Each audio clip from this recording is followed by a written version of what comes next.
एक वीडियो में और दिखा देता हूँ फिर। आपकी बातों में बहुत ही गहरा असर है और मैं यकीन से मान सकता हूँ कि जिस तरह से लोग हमारे शो के साथ जुड़ रहे हैं ना, जिस तरह से ऑपरेशन पाखंड जिस मुहिम के तहत हम आगे बढ़ रहे हैं, लोग उससे जुड़ रहे हैं, कनेक्ट हो रहे हैं। और शायद ये जो आपने शब्द बोले ना, ये बहुत लोगों को और जोड़ के सही रास्ता दिखाएगा कि उनको क्या करना चाहिए, सही और गलत का फैसला और जो अंजाम तक पहुँचते हैं वो यहाँ से तय हो जाएगा। एक वीडियो और देखिए। अब जो वीडियो मैं आपको दिखाऊंगा महाराज जी, वो आग लगा देते हैं छू के। इनका दावा है कि माता की कृपा है, इन्होंने सिद्धियां हासिल कर ली है। कपड़े को छुआ अग्निदेव प्रकट और हो। उसके बाद ये देखिए,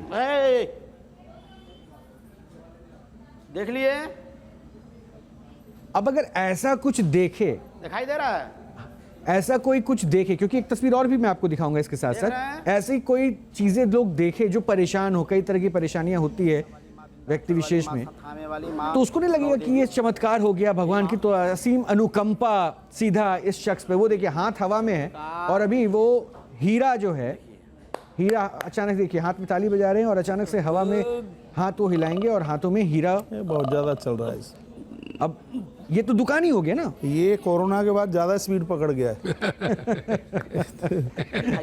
ये देखिए, ये माँ का प्रसाद। आदमी इतना परेशान है, उसको कोई समाधान मिल नहीं रहा। आदमी भटक रहा है और ठगा जा रहा है, बहुत ज़्यादा ठगा जा रहा है। टाइम वेस्टेज खत्म हो रहा है बिल्कुल। रुपया उसके खर्च हो रहे हैं, घर परिवार चलाने के लिए पैसा नहीं है और ये सब ऐसे ही ऐसा हो रहा है। अच्छा महाराज, तो फिर मुझे बताइए ना, हम तो अपनी कोशिश अपनी जिम्मेदारियों को समझ रहे हैं और इसलिए हम ये चाह रहे हैं कि पाखंड से कम लोग दूर रखें, ऐसी दुकानों को बंद करवाएं। लेकिन तो आपका क्या मत है, ऐसे लोगों के साथ क्या समर्थन में कभी हुई नहीं इसके में, कब भी नहीं। ये ऐसे काम हम करते ही नहीं, इनका समर्थन कहाँ से हम करेंगे। नहीं तो ऐसे लोगों के साथ क्या होना चाहिए, क्योंकि हम तो सिर्फ निवेदन कर सकते हैं व्यक्ति विशेष से कि आप इन सब चीजों से दूर रहिए, ईश्वर से जुड़िए, आस्था से जुड़िए, भक्ति से जुड़िए, लेकिन शायद ये माध्यम सही नहीं है। आप क्या कहेंगे महाराज? मुझे पूछ रहे हैं? नहीं, आपसे पूछ रहे हैं। मैं तो इनको कहूँगा सबको कि कर्मों में ताकत होनी चाहिए। हमारे कर्म ही हमारे जीवन का परिणाम है। जो पहले हम जो उसको करके आए हैं वही हमें मिल रहा है। इस धरती पर हमें कुछ भी कोई नहीं दे पाएगा। और भगवान श्री कृष्ण भी श्रीमद् भगवत गीता में कर्म को ही जोर देते हैं। इसलिए हमारा कर्म पवित्र, हम मेहनती बने, हम साहसी बने, हम ऐसे काम करें आने वाली प्रकृति में हमारे मरने के बाद भी हम जिंदे बने रहें। दो तरह के लोग होते हैं, एक लोग मरने के बाद भी जिंदे रहते हैं और एक लोग जिंदे होने के बाद भी मरे हुए होते हैं। तो हम ऐसे लोग बने कि हमारे जाने के बाद भी हमारी यादें, हमारे अच्छे कर्म लोगों के बीच में बने रहें। और ये सब ऐसे ही है, टाइम वेस्टेज करना, पैसा खर्च करना, बेकार करना। तो मैं तो कहूँगा धृति धैर्य को आप धारण कीजिए, पवित्रता के साथ रहिए। ऐसा व्यवहार किसी के संग मत कीजिए जो व्यवहार स्वयं को पसंद नहीं है।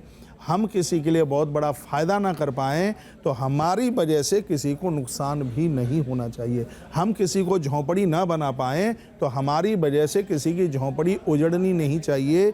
यही मनुष्यता है, यही मानवता है। लोगों ने मुझे पूछा कि मुसलमान किसे कहते हैं, मुझे लोगों ने पूछा ईसाई किसे कहते हैं, मुझे किसी ने पूछा हिंदू किसे कहते हैं। तो मैंने उनको जवाब दिया कि भैया जिसके पास में त्याग है वह हिंदू है, जिसके पास में बलिदान है वो सिख है, जिसके पास ईमान है कहते हैं कि वो मुसलमान है, जिसके पास प्रेम है वो ईसाई है। लेकिन हमें ऐसा लगता है जिसके पास में ये चारों की चारों चीज़ हैं वही सनातन है, वही मनुष्य है। उसके पास ये चारों की चारों चीज़ होनी चाहिए। अरे भैया जिसके पास ये चारों चीज़ें होंगी उसको कहाँ भटकने की ज़रूरत होगी। अरे परमात्मा सबके लिए है। मैंने आज वेद के 4 सूत्र बोले हैं। इन बातों को यदि हम ठीक से समझ लें तो ये गंडा और ताबीज के चक्कर में भैया नहीं पड़ना पड़ेगा, बिल्कुल नहीं पड़ना पड़ेगा।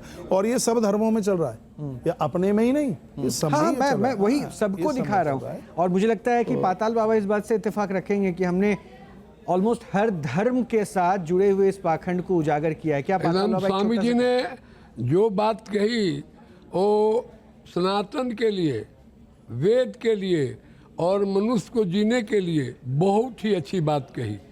ये उसमें 12 सूत्र और मैं 4 सूत्र तो बोले, मैं 12 सूत्र का बात करता हूँ कि सनातन में जो अनपढ़ है, चाहे जो हिंदू चाहे कोई भी हो, अनपढ़ भी है, वो भी 12 सूत्र में 2 सूत्र भी 3 सूत्र भी अपने समावेश कर लेता है, तो वो कभी भी जीवन में दुखी नहीं होगा। जैसे एकम सद विप्राह बोधा बदंती, एक सत्य को विद्वान लोग किस्म किस्म से बोलते हैं।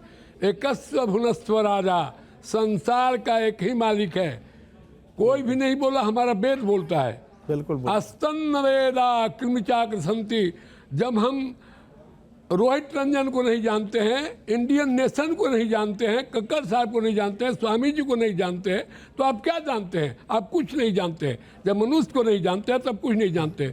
इसके बाद में चौथा सूत्र है स्तम गच्छत्वा, जो बोले हैं आपको जोगी जी यूपी के, शांत रहो, सम गच्छत्वा, एक शांत चलो। स्तम बदलवा, पतवा सूत्र, एक शांत बोलो। छठवां सूत्र न सखा न ददासी सखे, वो मित्र नहीं है जो मित्र को मदद नहीं करता है। और तुलसी बाबा तो ऐसे भी बहुत आगे लिख दिए, जिन मित्र दुख हो ही दुखारी, अति नहीं बिलो कत पातक भारी।